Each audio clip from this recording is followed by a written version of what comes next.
Assalamualaikum warahmatullahi wabarakatuh.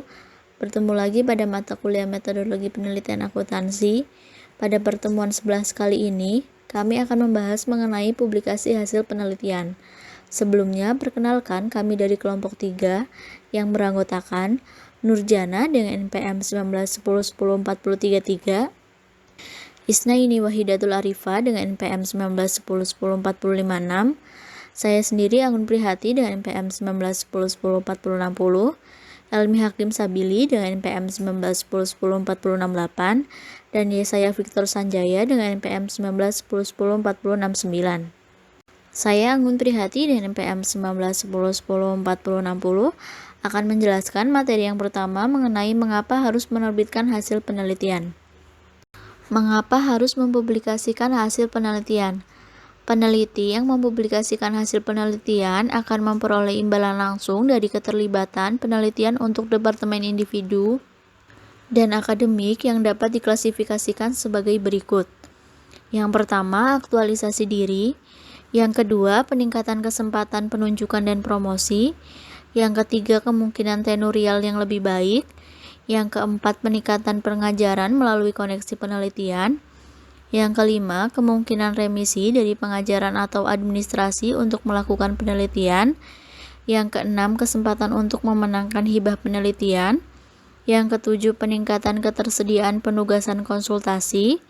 Yang kedelapan, perjalanan ke luar negeri untuk mempresentasikan makalah di konferensi bergensi.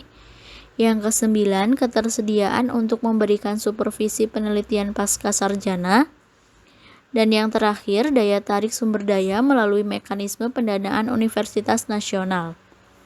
Materi yang kedua mengenai di mana untuk menerbitkan akan dijelaskan oleh rekan saya, Yesaya Victor Sanjaya.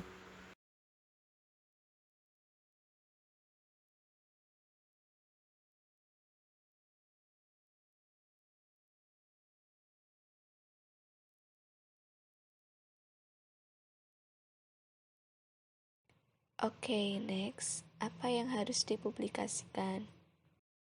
Program BIT Marwick dan Mitchell Research Opportunities Auditing 1976 mengidentifikasi sejumlah karakteristik masalah penelitian yang perlu ditangani agar menarik bagi komunitas akademik. Di antaranya yaitu yang pertama harus menarik. Kedua, harus mampu melakukan penelitian ilmiah dalam hal hipotesis yang dapat diuji dan hasil yang dapat dilihat. 3. Harus berakar pada pengetahuan dan metodologi penelitian yang mudah dicapai. Keempat, kumpulan data dan informasi sampel harus ada untuk memungkinkan pengembangan teori dan hipotesis. Yang kelima, masalahnya harus cukup penting untuk menarik dana penelitian. Dan yang terakhir, kemungkinan hasil harus menjadi standar untuk membenarkan publikasi di jurnal referensi atau publikasi lain yang dihormati.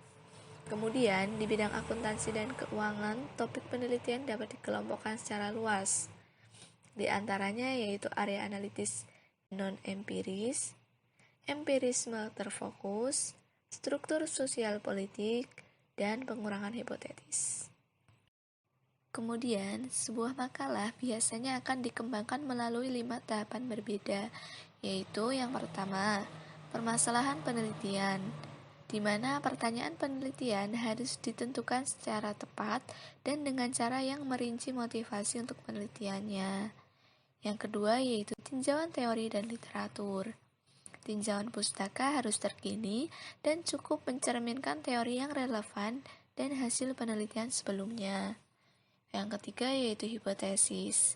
Hipotesis harus didorong oleh teori yang mendasari, dan yang terakhir harus cukup untuk menghindari membuat lompatan spekulatif dari teori ke hipotesis. Yang keempat yaitu metodologi penelitian, di mana metode investigasi yang dipilih harus konsisten dengan pertanyaan penelitian dan hipotesis.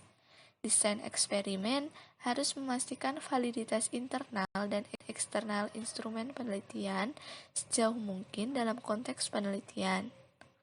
Dan yang terakhir, hasil, kesimpulan, dan pembahasan. Analisis empiris harus sesuai dengan metode yang dipilih dan harus diarahkan pada pengukuran dan pengujian hipotesis.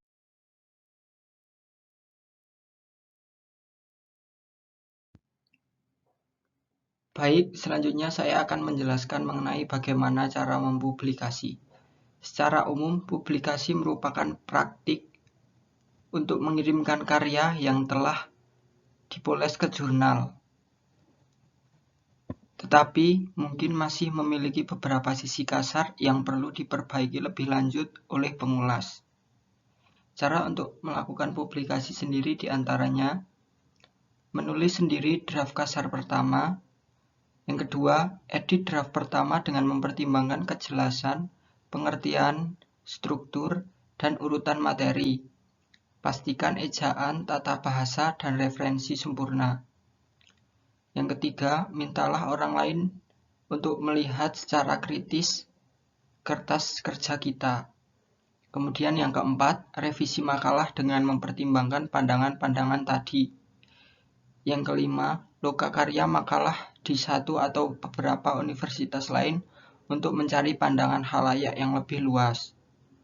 Yang keenam, kirimkan makalah ke konferensi yang disegani di lapangan, baik itu regional, nasional, ataupun internasional.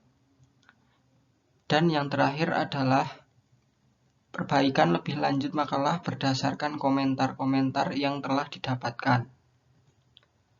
Dalam menarget jurnal, periksa editor dan anggota dewan redaksi. Apa bidang kekuatan mereka?